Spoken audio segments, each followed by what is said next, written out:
In Squad, the first 10 minutes decide just about everything, whether you're controlling the game or already bleeding tickets. On Black Coast, one call I made set the tone for the entire match. I'll break down why I played it safe when others gambled, and how that single decision spiraled into chaos, recovery, and a final stand that nearly lost us the game.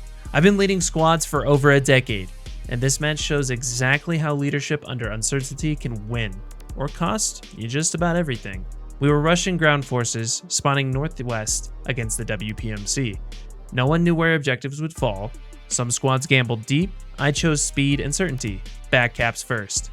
If you enjoy watching how decisions ripple through an entire match, hit subscribe. My name's Urso, and let's dive in. We start this match on the northwest side of Black Coast, spawning as Russian ground forces against the WPMC. Right away, my first problem is uncertainty of the map. I don't know where the objectives are going to fall. In Squad, that uncertainty can punish leaders who commit too early. When you don't know where the map will pull objectives, play for speed and information first. That's map control. That's why I made the call for my squad to support the back cap.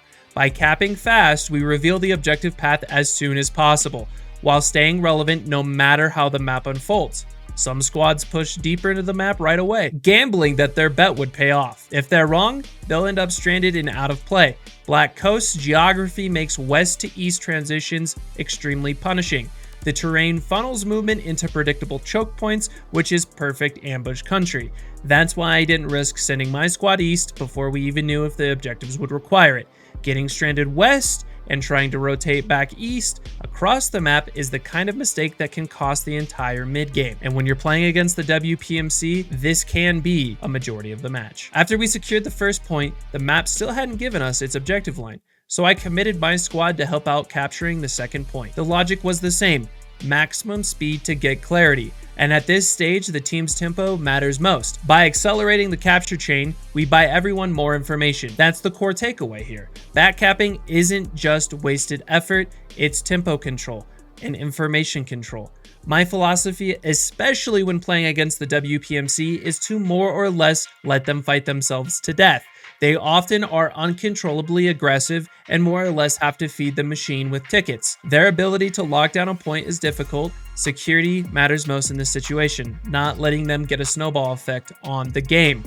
But as we moved to the second point, we ran into our first serious setback. The enemy helicopter lit us up with guns. We got lucky with minimal casualties and we recovered quickly. But luck isn't strategy. What are you shooting? Oh fuck, the hero's coming. Oh my god, that son of a bitch! Did not do shit. Oh fuck! Fucking souls, boys! Any of you guys bleeding?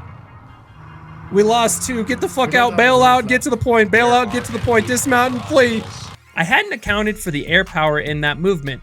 If our friendly Tiger hadn't engined the Loach cast that ambushed us, we could have been wiped as a squad, and that would have cost us a ton of time on our back cap and added to the WPMC's snowball. The air wasn't getting shot. It was not being aware of the enemy's assets. I should have held closer to our friendly Tiger and any trees to obscure our movement. So the learning target here is simple. Every time you identify an enemy capability, like an armed helicopter, adjust your squad's exposure immediately. Effective leadership is about anticipating what the enemy can do and staying one step ahead. We had captured Kalinovka, and here's where another decision comes into play. We know the map is staying east side, as Drevnia is our next objective. Issue is our team mispredicted the layer and committed deep into the southwest. Circling back to knowing we were fighting the WPMC and fighting against them stabilizing, I focused on completing the back cap. We secured the third capture point on Drevnia without much resistance. This is where I made my first real sequence of errors. Success makes it tempting to push momentum, but in squad, momentum can trick you, and tempting momentum against the WPMC is just not really that advisable. I decided to stage a high-risk play on Hill 324, the fourth objective. That point is infamous: steep approaches, clear sightlines, brutal to attack. My reasoning was simple. I wanted to establish a foothold here before the WPMC dug in. If the enemy has speed on you, forcing an early fight on an already difficult objective is almost always the wrong move. I gambled on old barracks, expecting it to be clear, and what happened next erased the squad in seconds. That's the first worked example. Don't gamble on assumptions. When the enemy is fast, especially over an area that is likely contested, regardless, in this case, I should have stabilized, secured ground near the third point, and moved from there. Our second attempt was even riskier. An air insertion onto the same flank. This ended before it began, rammed out of the sky by an enemy helicopter. Against server rules or not, the result is the same, another full squad wipe. And this is where feedback comes in. 2 failed assaults in a row don't just cost tickets, they break the squad's rhythm. At this point, it's about re-establishing tempo within the squad. Start small and hopefully accelerate with small wins. Hill 324 is a tricky objective, especially tricky when the enemy is in the surrounding area. Can't attack from the west as the water is there and we have no amphibious option. North is so scripted, anyone can guess it before it even happens. And you are pushing uphill against some of the strongest infantry in the game. On the east, you have some avenues, but the issue is setting up in that area when they are already there. The south also poses some of its own issues as you are leaving your flank open to their main and still attacking uphill through funnels. After 2 failed pushes on Hill 324, I pulled the plug. No more YOLO assaults, and at this point, every wipe was feeding the WPMC tickets. And as we established before, the WPMC need to feed the machine with those tickets, whether it's gains or losses, that's how they feed it. And I wasn't about to keep handing them freebies. The smarter play was obvious, lock down the defense and keep our backbone intact. Doesn't matter how many blueberries want to LARP offense if no one's guarding the house. You don't win the game. You don't win the game. Even more so with the WPMC on the loose. So we dug in, and here's where you've got to pay attention to the flow of enemy contact. Stop here and ask yourself, are these attacks being led by a rally or a hab?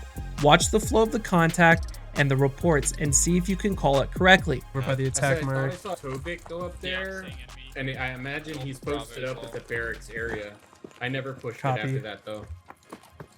North of Bravo is over by us. What the fuck? West of the river. Man, I'm gonna get another 50 looking over to the east. There's a whole line of people. Bop, find me a good spot. Now You cover the whole water line to the east. Yeah, you don't see anything, bro. They're right there. Contacts on my observe. Contacts on my observe. Frame that. I'm gonna frame that. All right. We can't see anything from here. I have enemy infantry west side of the river, southwest of the river. Yeah. My northwest. Happy. He's up the tree on my... There's 1, I think, or 2. There's more. I have more contact than when the first one crossed. Bird. Corporate, I need you to be really loud in my ear if you hear shit, okay? Because you're way the fuck over there, and I appreciate it, but if you do see stuff, you gotta be loud. I did not kill the 2 infantrymen to my north. Oh, copy. So they got... Where was the guys? Killed 1. Fuck. They have control of the little island southwest of Drevnia. Oh no. Let's rotate infantry over to that west side. A-firm also north side of the water. Heard. How we doing on that west side? Now. It's quiet, but it's clear. Yeah, let's rotate some people over to the east side. We got a friendly tank to the north. I just don't want to get jumped. I need some people to the east. Let's rotate. Infantry north side of Drevnia. Cass is back in the air, west side of the map. Oh. Feed it to me, Poppy. Give me those marks. They're just trying every Charlie, I angle. believe. What the fuck? You didn't burn the rally? That's crazy. Smart. Probably like 1 squad, half a squad. Maybe. All right, 5 minutes on artillery. Didn't have a good strike targets. We're just gonna wait for the arty. I don't see a lot of movement on this north side. I don't think I have a good arty target Not that either. oh shit! No, I see You him. guys get it. They have a bridge. Over by me, there's a lot of people. They look like they're setting up emplacements on kill fit. You can get it? I think he's dead. Did I hit you? It's possible. WPMC probed from the southwest and southeast, but it was sloppy. Little bursts, 2 or 3 guys, then silence. That told me exactly what I needed to know. They were running rallies, not halves. If they had had a fob feeding them, it would have been a constant stream, not drips. That distinction changes everything. Bursts mean harassment, streams mean they're serious. When defending against rallies, you can simply send deep flanks of just 1 or 2 infantry to attempt to burn them. Rallies are pretty fragile. When defending against a HAB, it's all hands on deck to clear their push and attempt to snuff out the radio before they mount any sort of serious ground gain. With that clarity, I could rotate the squad with confidence. North pressure builds, fine. We swing squad north. We burn a rally, so they rotated. We simply adjusted to their movements. You don't need to panic or overcommit. You just have to move where the heat actually is. That's what keeps a defense alive. Clean rotations, not static camping. Too many squads think defense means digging in like ticks and dying in place. That's wrong. Defense means you are mobile, responsive, and you're always one step ahead of the next push. Meet the contact where it is. Don't let the contact come to you. Take the fight on your terms, not on theirs. If you take it on theirs, they're more than likely going to break you and they're going to win. We weren't done. After stabilizing the defensive sector, I wanted to take the initiative back. The enemy's pressure had been in burst. We established it was rallies, so I kept with the classic play, burn the rally. Issue is their rally was deep in the north, good for keeping up their own attack, but bad for mounting any effective attack. Each push, a very unstable all-in. After that suppression, our team had secured Hill 324. So we grabbed a ride from a friendly RWS and rode it right onto the outskirts of Chernikov Electric. If you're going to keep pressure on their next objective, don't babysit the landing, commit. Hot drops are about speed, shock, and clean objective focus. We hit the outskirts, cleared the contact compound by compound, and started to pressure inward. The RWS gave us exactly what we lacked before, tempo with protection. Well, he got us to the objective, but then high-centered, because driving in squad these days is more about hope for the best and less about any level of skill. Things on Electric seemed to be going well. We were able to capture the objective and push off enemy presence that was there. But it's the WPMC and all hell will break loose. You just got to give it 5 minutes. And that's where things escalated. They rolled up an MSV to the south and planted a radio and HAB on our east side. We were stretched thin from earlier draining assaults. Ammo was low, AT was low, supplies and troops were thin, and commander assets were on cooldown. That's the reality you'll run into. Timing never gets you everything you want. You have to prioritize. Kill the MSV if you can. If you can't, you at least suppress it and force it to retreat. An unchecked MSV eats your ground in minutes. A HAB within 100 meters of your objective is not going to help either. We had roughly 2 squads on defense here, and their entire team was raining down on us. A hold? Really unrealistic. And when I say 2 squads of infantry, they were watered down, barely amounting to 9. Here's the feedback I logged on myself. I should have attempted to force my own spawn point on the northwest side of the objective by any means. When hot dropping onto an assault without any form of long-term sustainment, which is really just a HAB, you may be able to take the objective, but won't sustain a hold if the enemy reattacks. Being we were against the WPMC, the reality of not being attacked is non-existent, especially when the enemy's main is closer to their offense point than their own defense point.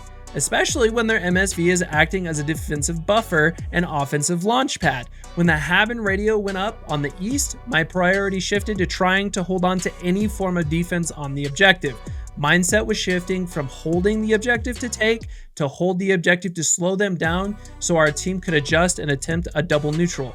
I pinged command and timed my request. The first attempts were locked behind cooldown and the commander had to reach a fob to call them in.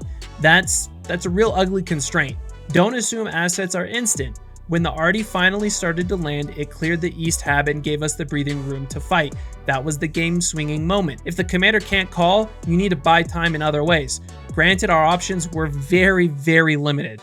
From there, it got brutal. We were unable to mount any attack on the enemy's objective. They were already starting to capture Hill 324 again. Things were simply falling apart. Thankfully, we secured their MSV and neutralized Electric to stop them in their place. One last thing most leaders miss.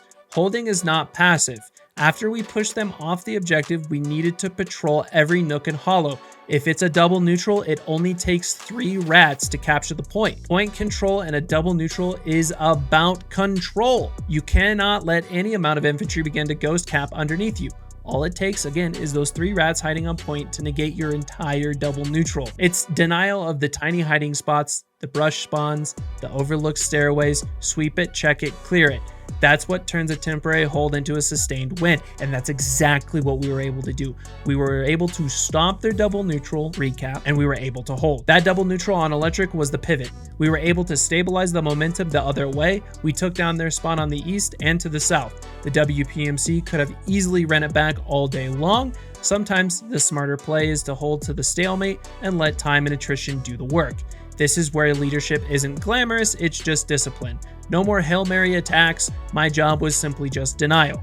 So what are the lessons here? First, understand who you're fighting against. Do they sustain strong attack and defense, but aren't fast? Do they have unyielding speed, but with that speed comes a beast that needs to be fed by tickets? Or are they a balance of all and you need to roll with the punches? We were against the WPMC, so they were incredibly fast and hard hitting, but must gain tickets by any means to keep that momentum.